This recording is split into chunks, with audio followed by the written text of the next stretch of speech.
Hey, what's up, everybody? Welcome to the premiere episode of Reppin, a podcast all about representation.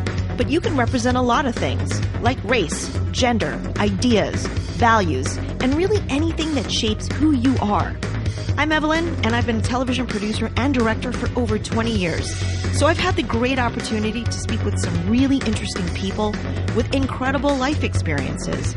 I want to bring those people and their experiences to you. My goal?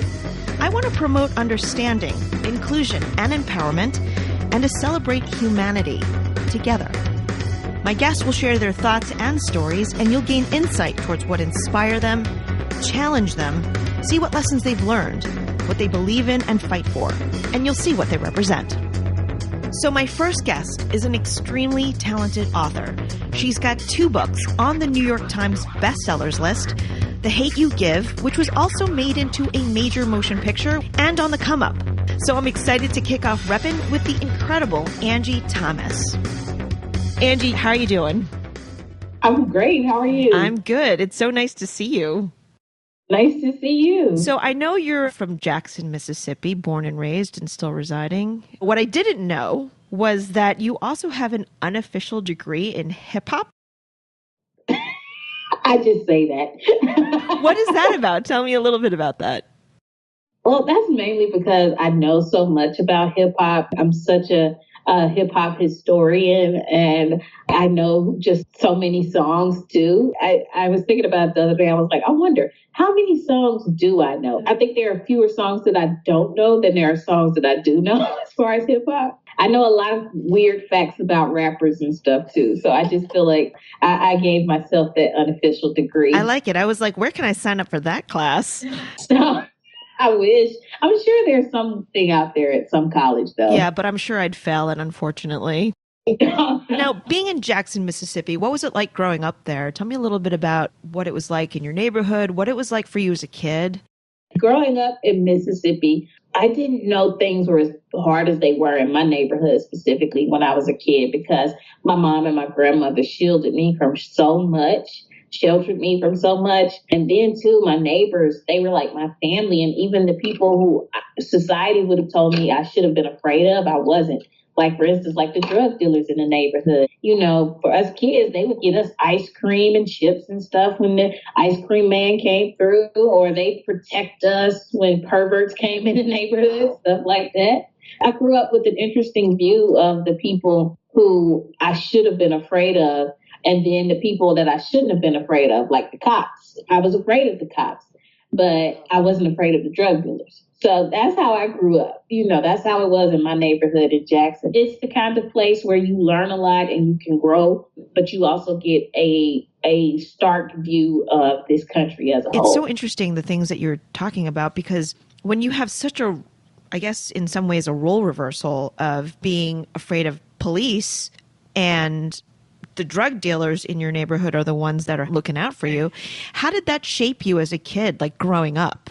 You know, I grew up looking at the majority and seeing how they would quickly judge the people that I cared about, and looking at that in a certain way and taking that and internalizing it to an extent. I think that's what drew me to hip hop so much, because in hip hop you have this attitude of me against the world. That was actually the name of a podcast. Yeah. But, you know, you have this whole attitude of me against the world. You often feel like the entire world is against you. And so you almost don't give a you know what. You know what I mean? Like you get to the point where you like, they're already not going to like the way I do things. They're not going to like me. They're making judgments about me. So why not just be me, period? Who cares? I eventually had that mentality. And I think it carried on now into adulthood as a writer. You know, I write from that similar lens. I write from the lens of, these are the people that the world writes off. These are the people that the world criticizes, the world judges. But for me, these are the heroes of my stories.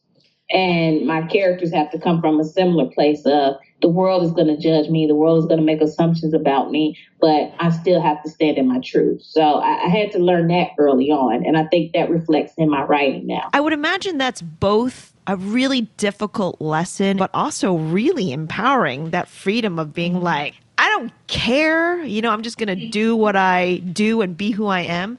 Can you talk a little bit about sort of that contrast as a child? I mean, it couldn't have been easy. It was because I thought that was the Oh, norm. okay. That's cool. That was normal for me. And so I think the hard part though was the struggle and witnessing the struggles that my family had, and when society was not making ways for people like us and people in my neighborhood, all of us were struggling to some extent. And that was hard, feeling as if there's this big race that's happening. And every time it feels like any of us get closer to the finish line, they move the finish line. Oh God. That's what you start to learn and even internalize as a kid, that this is not a society or a country that's made for people like me to benefit. And that's a hard pill for any kid to swallow. But that's definitely, when you're a marginalized kid, that's a hard pill to swallow. Learning soon and quickly. I think all of us have those moments where we realize that we're not the ones who are supposed to succeed the way the system is set up. And realizing that kind of at an early age of, wow, I'm a young Black person in a country that doesn't even want me to make it. That's hard to deal with. So it makes kids of color grow up quick. At times, it's a stark realization. But I was lucky in the sense that my family gave me support in the midst of that realization, understanding that I had to work twice as hard to be considered half as good. Oh, wow. Yeah. That was a hard realization, but that didn't mean that I still wasn't going to work twice as hard. What age did you sort of face this realization? And what did your family say that continued to help you overcome that? Because that's a really tough lesson, I think, for anyone at any age, let alone a kid. Yeah, I think for me, it was when I was in elementary school. I want to say third or fourth grade. And I ended up transferring from the school in my neighborhood to a school for gifted kids. And it was in a nice neighborhood and all of these sort of things. And it was a very diverse school, but it was mostly white kids. And going from my school and suddenly to this school and saying, oh, wow, at this school, these kids have these kinds of books. Right. These kids have new books. They have computers. We didn't have these new computers at my school in my neighborhood. Wait a minute. These kids from these very well-to-do families are coming in here with knowledge and tools that I can't afford, that I wasn't given. Wait a minute. They have something that I don't. And I didn't realize that was called privilege. Right. And coming to the realization too that, wait, the schools in my neighborhood and even the houses in my neighborhood look a certain way, but the houses over here with these kids, wait, they're nicer. Wait a minute, you guys don't hear gunshots at night? I hear gunshots at night. You don't? And I think that was that moment for me going to that school when I realized there are two different worlds right here in my own city. And it's possible to live in a world unlike my own. So that was when the world expanded for me. And I remember talking to my mom about it. And I was like, why is it that they can have all of these things at this school and my old classmates can't have them? Or why is it that they can have houses like this? And she just had to tell me that, yeah, they have different lives. Yeah, those kids are coming in with different advantages than what you may have. But that does not take away from your worth. Ooh. That does not take away from your value. I love your mother. This is just the world we live in, and you just have to know how to define yourself and never let the material things do that. And yeah, I know that you're smart. I know that you deserve to be there just as much as anybody else. And I need you to know that you deserve to be there just as anybody else. So that was one of those moments that it really hit me like, wow, there are two Americas and I live in the other one. Regardless of what age, the lessons that you sort of faced realizing it was two different worlds and it was one world that you didn't necessarily fit into immediately, that's really so hard. How did you not become like super pissed off? I mean, even though your mom is amazing and her words are nurturing and so beautiful, it must have been hard being surrounded by people on a daily basis with things that you don't have. I mean, it's hard not to get lost in wanting those things and losing sight of what your mom said, especially during those really critical teenage years where you're still trying to fit in and find yourself. I mean, how did you stay focused and actually became very empowered by it? Oh yeah, yeah. I think it was the fact that I had a family who loved me, cared about me, and made sure I was well taken care of. Even if I didn't have all of the stuff like that, I was spoiled. I can't lie. But I think what also kept me from being angry was a desire to get to a certain place in life. And my mom always fueled that desire. So when I would start talking about stuff like that, it wasn't long after that she would start taking me out of our neighborhood to see those other neighborhoods around town so that I could see the way that other people live. And then she would take me to the airport so that I could see that people do leave Mississippi. They get on planes and they leave. And it suddenly gave me a desire. Oh, wow, I want to get on a plane and leave. Right. I think my desire to have better, and then my desire to prove society wrong about people like me has fueled me. So I can't be angry about it. It just pushes me. It gives me more determination. But I'm at the point now, though, that I don't care that this is what people would have expected and blah, blah, blah. And I'm doing it to prove them wrong. No, I'm doing it for myself, first and foremost. But growing up, I had that desire of, you know what, I'm going to prove the naysayers wrong. I'm going to prove the assumptions wrong. I'm going to prove the stereotypes wrong. I'm going to do what I need to do to get to the point where I want to be. So instead of letting it anger me, I let it fuel me. Oh, that's so cool. I got to say this because you can't say this enough, but Angie, you are a New York Times best-selling author. When did you discover that you had a passion for writing? And talk a little bit about the genesis of The Hate You Give, which again is a #1 New York Times best-selling book. First of all, it still amazes me that both of those books are bestsellers. I'm in awe all the time of that. I still can't believe that this is my life. I've been telling stories forever, it feels like. I remember when I was a little kid, and if my mom read me bedtime stories, and if I didn't like the way that they ended, I would tell her, no, mommy, let me tell you my version. This is how it should have gone. Like, I hated the way Green Eggs and Ham ended. I hated it as a kid. I remember being so mad that he gave in and liked Green Eggs and Ham at the end because I was stubborn. And I'm like, no, mommy, he shouldn't have tried it if he didn't want to try it. They shouldn't have made him try it. And then he shouldn't have still liked it, And she was like, okay, then write your own version. So I got my little crayon out and I wrote in the book. I still don't like Green Eggs and Ham. I still don't like them, Sam. I am. Okay. I thought I was better than Dr. Seuss. Okay. Yeah, the storytelling and all of that, that's just always been there. But it wasn't until I started thinking about college that I realized I wanted to study creative writing. And that was what I decided to major in for college. And it wasn't until I got to college that I realized I wanted to do books, be an author. I initially went in wanting to do screenwriting, but I fell in love with narratives and writing novels and short stories and stuff like that. So I decided while I was in college, I wrote a short story that later became The Hate You Give. And it was inspired by some things I experienced myself. I went to a mostly white, upper-class private school for college, and I lived in my neighborhood, which is mostly Black and poor. And I found myself in two different worlds, sometimes being two different people. And while I was in school, a young man named Oscar Grant lost his life in Oakland, California, at the hands of police brutality. And while I didn't know him personally, I took his death personally. Whereas my classmates, my white classmates specifically, tried to justify why it was okay that he was killed because he was an ex-con. And so I ended up writing a short story to express myself. And a professor encouraged me to turn that short story into a novel.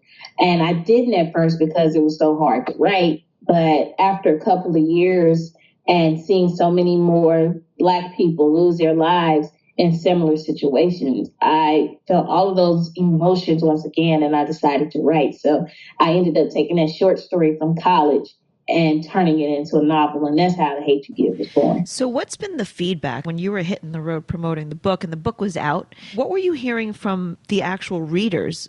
From a lot of Black kids especially, they told me that for a lot of them, this was the first time they saw themselves in a book. Wow.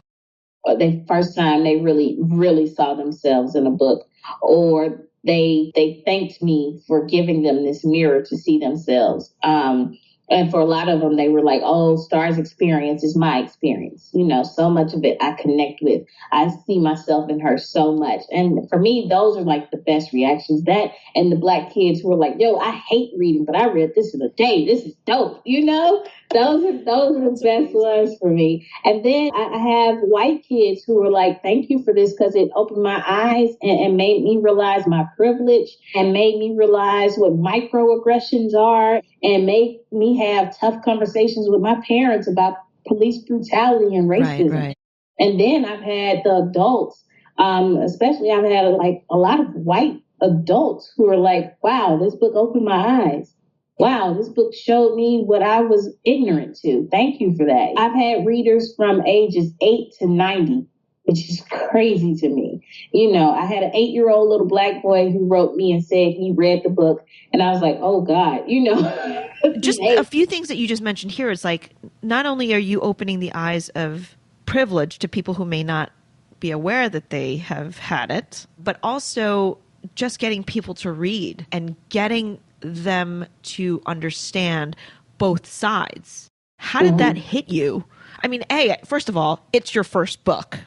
Yeah. Let's start with that first, okay? And it's a bestseller. How did it hit you to kind of get such a wide response? Because it didn't stay within one demographic.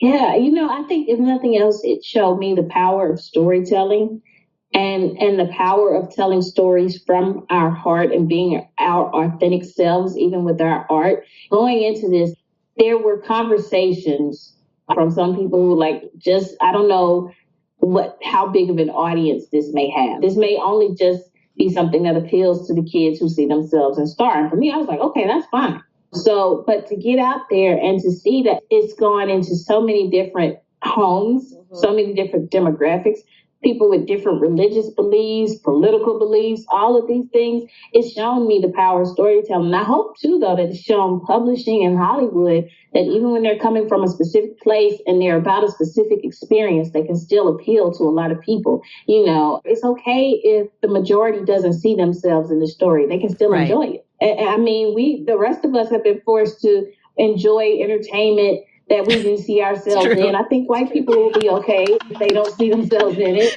They'll survive. It's all right.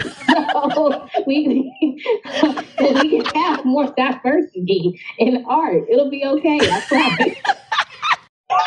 That's awesome. But here's something I sort of wanted to get back to. Just set up who Star is in your book. Yeah, Star is a 16-year-old girl who lives in a neighborhood called Garden Heights with her mom and her dad and her 2 brothers, and she's the only girl. She loves basketball. She loves Jordan. She loves the Fresh Prince. She attends a mostly white private high school, and she is the only Black girl in her graduating class. And she often finds herself being 2 different people in 2 very different worlds. But her struggle to be these 2 different people becomes harder after she's the sole witness of her childhood best friend Khalil being killed by a cop. Khalil was unarmed, and what Star does or does not say can not only change her community, but it could end her life. There's some similarities with your background, obviously, going to 2 different schools. When you started writing The Hate You Give, what kind of representation did you have in the publishing world?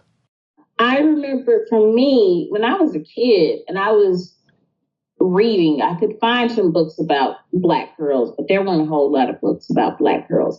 And then by the time I became a teenager and I should have been reading young adult literature, I wasn't, because I didn't see books about people like me. 2 big books when I was a teen were Twilight and The Hunger Games, and I don't have anything against either, but I could connect with neither because I was like, my mom wouldn't let me date a 300-year-old vampire. What the hell? Well, maybe if he looked like really hot, maybe.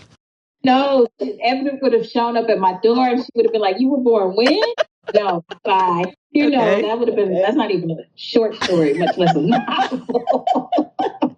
But, that's not to say that there weren't Black authors out there who were doing amazing work. Like you have Walter Dean Myers, you have Jacqueline Woodson, but my gatekeepers were not introducing me to these books. These weren't the books that were being pushed out there like Twilight and The Hunger Games. When I decided to go into young adult literature and children's publishing, the big help for me was the creation of the foundation, We Need Diverse Books, the organization. They started around the same time I started working on The Hate U Give. And the goal was that we need diverse books in children's literature. And so they championed for that. And they really put a spotlight on publishing and a spotlight on the lack of diversity in children's publishing. And it's really made a lot of changes. So I ended up getting a grant from them while I was working on The Hate U Give, and that grant allowed me to get a new computer. So the work that they were doing and the work that they had already put forth was such a huge help for me that I'm not sure I would be in the position I'm in right now if it wasn't for them. We just talked about you not having many authors or stories that you could relate to. So when you were working on your first book, which also addressed very complicated themes, I mean, what were some of the challenges that you faced? My biggest obstacle was myself. Okay. I'm lucky to say that. My biggest obstacle was myself. It was my own fear and my own hesitation, but also it was looking at the landscape of children's publishing and not seeing books about Black girls in situations like this, especially, but books about Black girls, period. Yeah. So I was like, there's no way something like this can get published. So I was afraid, and my fear actually led me to getting my agent, because his agency held a question and answer session on Twitter. And I just asked if a topic like that was even appropriate for a young adult novel. And he responded and he was like, yeah, I'd like to read that. And I sent it to him. He loved it and signed me. Nice. And so, yeah, that's Twitter's good for something, I guess. I think you've done well by Twitter. Yeah. Yeah, I hope so. But yeah, so it was myself but also seeing the landscape and seeing the numbers. The year I was writing the book, a study had just come out saying that there were more books featuring animals and trucks as the main characters than Black kids, Asian kids, Latino kids, Native American kids combined. That is insane. It's funny to me because now we see Hollywood especially making an effort to pull more diversity in, and you see stuff like a Black Little Mermaid. And people are like, no, Ariel can't be Black. Okay, so a lobster can talk. Like, what? Wait, a mermaid can't be Black, but seafood can talk. Really? That's amazing. But to not go from any writers or even any stories to look to, and The Hate U Give isn't about like unicorns or puppies in the park. I mean, Angie, you were breaking stereotypes on many levels. How did that feel? And I didn't think of it like that. You're talking about not having many African-American writers pushed out in the forefront. So not only did you do that, there weren't many books about African-American issues or race issues. And here you are, it's your first book. You're an African-American writer, you're a young woman, and you come up with a book dealing with some really tricky subjects. I mean, that's busting down those gates, Angie. You never thought of it this way? No, I didn't. But I'm okay with that because that would have probably put too much pressure on the book. I will say there are like so many Black authors who, had they not done what they done, I wouldn't have been able to do what I did. And even in children's literature, like if Walter Dean Myers didn't exist, The Hate U Give would have never existed. You know what I mean? And knowing that people had done so many things before me and knocked down doors already, it helped and gave me the bravery to do that story. But I will say, like, when I was writing it, I wasn't worried about, maybe I got too many curse words in the book. I wasn't thinking about, maybe I'm covering too many, heavy subjects. And I still, even now, I try not to carry that with me. I don't want to put that kind of pressure on my books or on myself. So if it happens, though, yay. I'm so happy with what The Hate U Give did. And I'm so happy with what On the Come Up is doing. And I'm going to be so happy with what my third book does. But it's kind of like when you have kids, you just let them go out in the world. And if they get in Harvard, yay. Yeah. But if that kid just becomes a truck driver, yay, at least you're a productive human being. You know what? I have a feeling that your kids are all going to be Ivy Leaguers. Just saying. Just saying. I'm cool with them going to community college. Well, here's my question. So when you wrote the Hate You Give, and we're going to go to the come up in just a second, what was the one thing that was most important for you to convey? And do you feel like that message was received? Um, for me, I think the most important thing for me to convey, and it feels like a very basic thing to say, and it's sad that we're even at this point as a country, but I wanted to convey the humanity of Black kids. Tell me more about that. They don't get that a lot. If Khalil was a real person, people would have seen him more as a thug than they would have seen him as a child. I wanted to convey the innocence of Black kids. I wanted to convey that they are still kids. They are still children. Black girls don't get the benefit of being seen as girls. People assume that they're young women and that they can handle so much more than their white counterparts. And that's why they get suspended more. They get in trouble more. People are quicker to call them fast. That's why when Black girls go missing, the assumption is that it was something they wanted to do as opposed to people being afraid of what's happening to them. It's terrifying that we're still in this situation, actually. Yeah. So that for me, that was the main thing, was to show that Black kids are kids and they're human beings and they deserve to be seen as such. So that was my main hope. That's my hope with all of my books, honestly. I think you've probably gotten that message from your fans and your readers. I actually wanted to go back for just a second. I wanted to ask you, when you first went to the more privileged area to go to school, was it tough for you when you first walked in and you were like, did you feel like you were on a different planet, regardless of color? I mean, at that age, we're all trying to fit in because we're all in that weird, awkward, insecure stage. We all want to be liked. And, you know, kids can be pretty brutal. But when you're kind of going from your poorer neighborhood into a privileged neighborhood at that age, did you feel like you just went on another planet? Like, what was that like? Oh, yeah, for sure. It felt like being on another planet. But I think it was, like I said kind of earlier, it was a stark realization. It was an awakening, and it made me realize how different the world could be for different people. It was hard, too, because I did often feel like a fish out of water, like I didn't belong there. I had an experience in college. What happened? Yeah.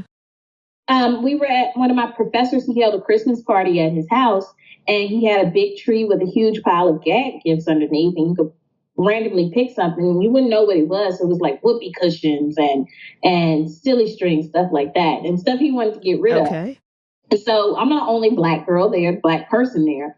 And when it's my turn, I randomly picked the gift, opened it, and it turned out to be a prescription drug book and a toy water gun. Okay. And the note said inside, the drug dealer's starter kit. Oh, jeez. And of course, one of the white girls goes, "Oh my God, the Black girl from the ghetto got the starter kit. How funny." Oh my God. My professor looked so horrified. And some of my classmates, they laughed. Others looked horrified, but I was so angry. Yeah, but I didn't say anything. And it was mainly because I was so stunned, embarrassed. Yeah. Didn't really know what to say, but like I thought of all the comebacks later. I can't believe that. I'm so sorry that happened. I'm almost embarrassed for them, for the people who are underrepresented. Unfortunately, at least from my perspective, if it's not intended maliciously, I feel a certain responsibility to educate them because it's ignorance. I get that. And I've had to recently get to the point where I tell myself I'm not responsible. Oh, okay. But there's my question. Then how do we make this situation better? Because the unfortunate thing is, with the way the world is going, if we all don't take that responsibility to educate, how can we make this better? I think the best ways to make it better is to just live our lives and tell our stories and control our narratives more. The reason that girl said that ignorant statement to me is because they haven't seen better. They don't know better. And why is that? Because you have you have stereotypes in the media. You have all of these different images of Black people and Asian people that have been either so limited or they've only fit into a certain box that people aren't going beyond those images. So like I look at racial bias and how narratives that have been put out there feed into that. When you only have movies that show young Black men in a certain light, people are only going to see young Black men in a certain way. And so I think one of the best ways for us to fight it is through our creativity, as for artists, especially through our art, whether that's through our music or our books or our films, whatever that may be, television, to take control of our narratives and tell the stories that represent us on a wider basis. And even if you're not an artist, I think if there are people in your life who they are ignorant and they need to be taught, and you want to take that on, teach them. I won't have anything against that. But when it comes to like random people, no.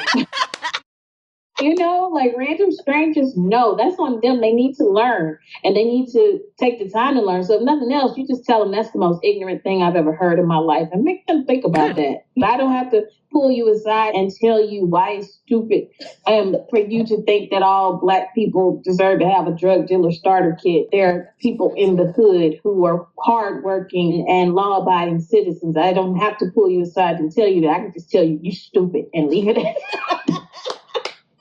But going back to, taking control of the narratives, I want to go to your second book, On the Come Up.